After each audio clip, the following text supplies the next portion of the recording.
Sunday, 31 July 2022. This Skidmark is one of those that I'm focusing on a specific subject. And the red hot subject currently is that bombing of the POW camp in the Donbass. As I mentioned in one of my previous Skidmarks, I mentioned it and said that this is one of the topics that's going to be rolled around a lot in the coming days. But this morning I got involved in I don't want to call it a discussion about that situation with somebody that is 100% convinced that the Zelensky regime in Kiev is holier than thou, basically. And by now it's quite clear what they are. And what we can expect from them is things that a normal human being with a fairly decent education and a good Christian upbringing will never accept. But he is the love of their lives for these newcons and warmongers in the West, and we have to live with that. And his pictures are painted all over the place and all over the world and forever in our faces, and he is presented as the savior of democracy. What idiocy is that? That Democrat. What did he do? Banned all opposition parties, closed all opposition news TV channels, and banned and imprisoned all opposition journalists, and that is how he operates. But the West, they don't ever publish these things because they are immoral, and all these leaders of the West is doing is stealing the taxpayers' money to fund their agendas. But in any case, I'm really angry about this topic, but let's get back to the facts. Because the facts is got a funny way of trashing all the stories. I'm going to open it with this screenshot. US and UN react to Ukraine POW camp shelling. The US on Friday declined to speculate on the shelling of the Ukraine prisoners in Elenovka, saying it did not have enough information to do so. Meanwhile, UN Secretary General Antonio Guterres expressed concern about the incident, but his office said he lacked first-hand reports to comment further. Dozens of Azov fighters housed in the complex were killed in what Russia says was a strike by HIMARS rockets supplied by the US to Ukraine. According to an unnamed senior Pentagon official, Americans don't have any definitive information on what happened and whether the facility was struck by Ukraine or Russia. Now, it is important to take note of this, because if you listen to the language that is used here, none of these parties, the US nor the UN, are willing to point fingers. They don't want to point fingers. And that must tell you a lot of stories. My biggest problem is the fact that common sense has apparently left the room, and all we are left with is stories and emotional outbursts. But common sense has gone on holiday. I must rectify that. From what I see and what I read, common sense has got a seat at the table when it comes to the Russians. Now the next slide, I'm going to talk about the slide, and you must keep this slide in mind because there are information coming later on that will show the relevance of this slide. Black Sea Fleet headquarters in Crimea attacked by Ukraine. The headquarters in Sevastopol was attacked by Ukraine. Governor Michael Razovanekayev wrote on his Telegram channel on Sunday. 6 people were injured in a strike presumably carried out by a drone. The attack took place on Russia's Navy Day. Remember this one. And then we look at the following one, because one of the people that got involved with me in an argument was making a lot of loose-lip statements, and I referred him to this specific post. Russia invites UN and the Red Cross to investigate POW camp bombing. The Russian Defense Ministry announced on Sunday that it had officially invited independent experts from the UN and the Red Cross to investigate the shelling of a detention center in Donetsk People's Republic. In the interest of conducting an objective investigation of the strike on the detention center, which led to the deaths of many Ukrainian prisoners of war, the Russian Federation has officially invited the experts from the UN and the International Red Cross Committee, the ministry said. And take note, the Russians are forever being accused of war crimes and atrocities and all of those things. Think back about the Mariupol theater. Think back about that fiasco close to Kiev, and I don't want to name the name because this channel goes bananas when I do it. In any case, where it was all lies, lies, lies, lies, and international independent journalists pointed all those lies out, and then the West, instead of saying, sorry, we made a mistake, and climb down the throat of that Zelensky Zazi, no, they just kept quiet about it. The day of reckoning is coming.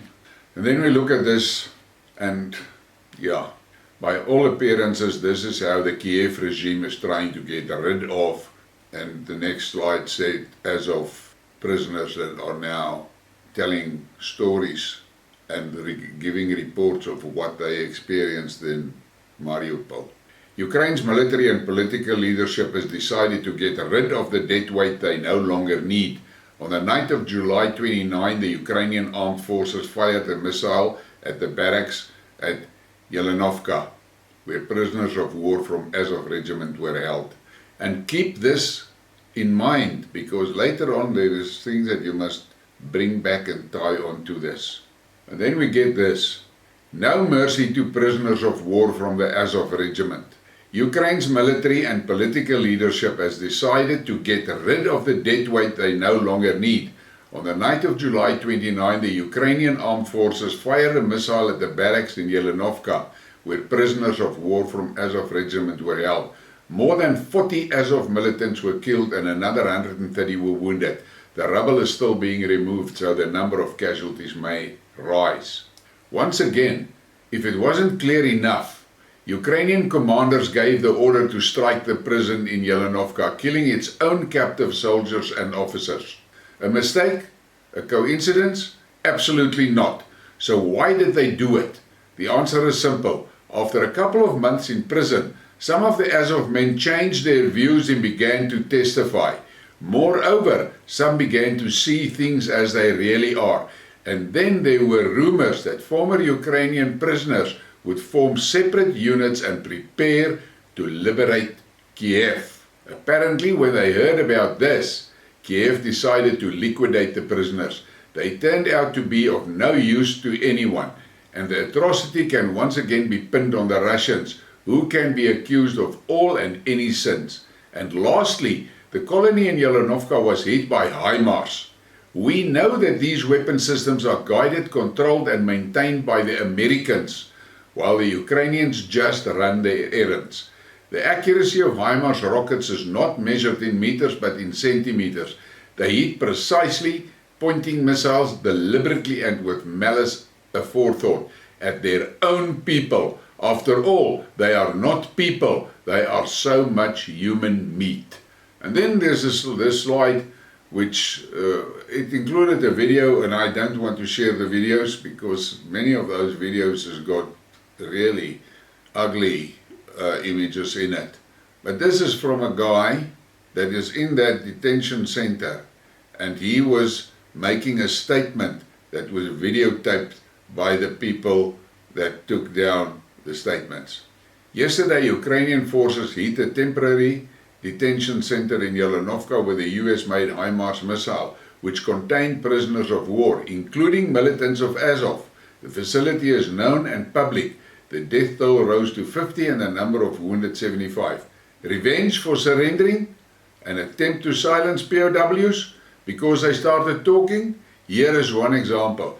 And I took the screenshot just with this, where the guy was here telling how they were instructed by their commanders to execute people that were trying to flee from Mariupol.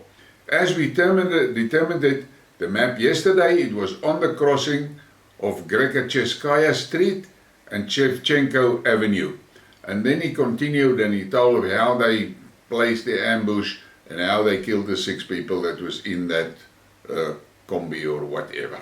And then we get to this one, and once again, facts, that's all. Let's put an end to the question, who hit the captured Ukrainian Nazis in the pre-trial detention center in Jelenovka? 1. The strike was made by MLRS HIMARS.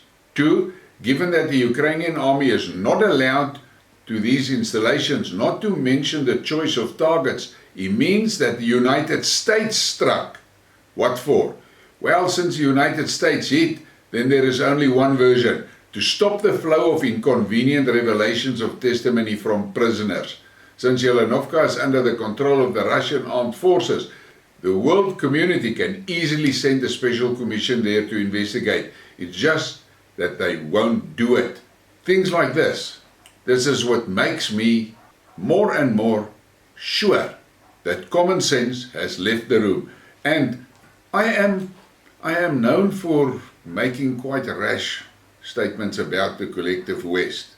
But the fact of the matter is, the collective West has lost their moral compass.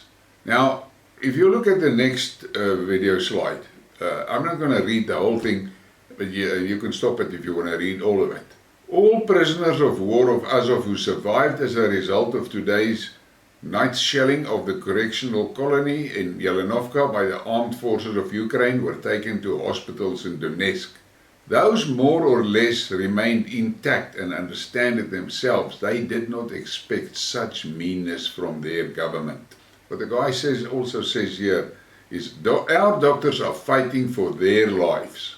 Why will their medical teams invest so much in the survivors if they were the people that bombed that thing? If the Russians bombed that place, they would leave these guys that were near dead to die. But common sense has left the room. Now, this message is from a Telegram channel of a guy that I think he's reporting fairly balanced, and the fact of the matter is, the things that he says, and if you look at all the responses and answers and replies and comments on the things that he posts, you have to give him some benefit. Message from June 5, Nesyagar.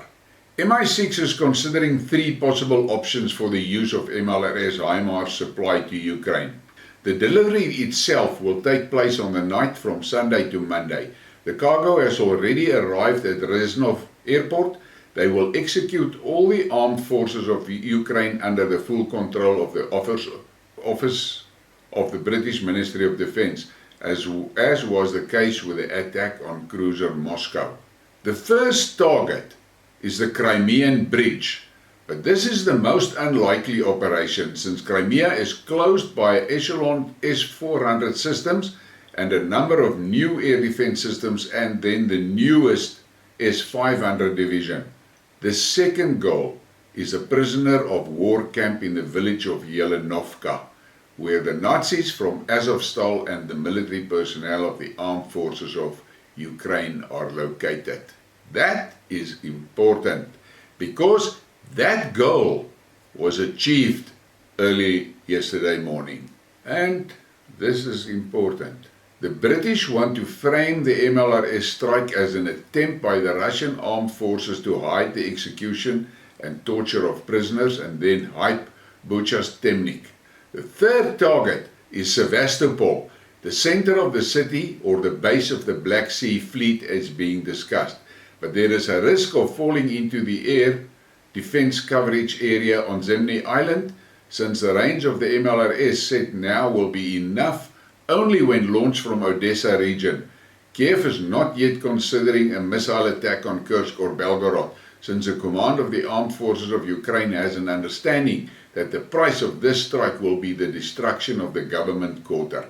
Now, remember that slide that I showed you earlier about the attack in Sevastopol? Here they are talking about it. All we have to do is just look at these things and think for ourselves.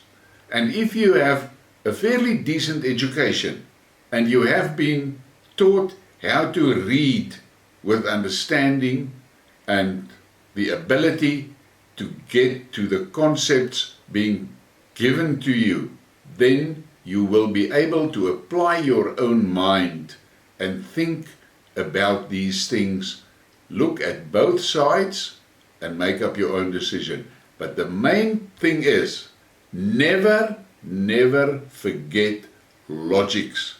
Logic, that is important. And then this slide, this is from a journalist that is serving in the Donbass. Ukraine shut up its own prisoners of war with the help of American MLRS HIMARS.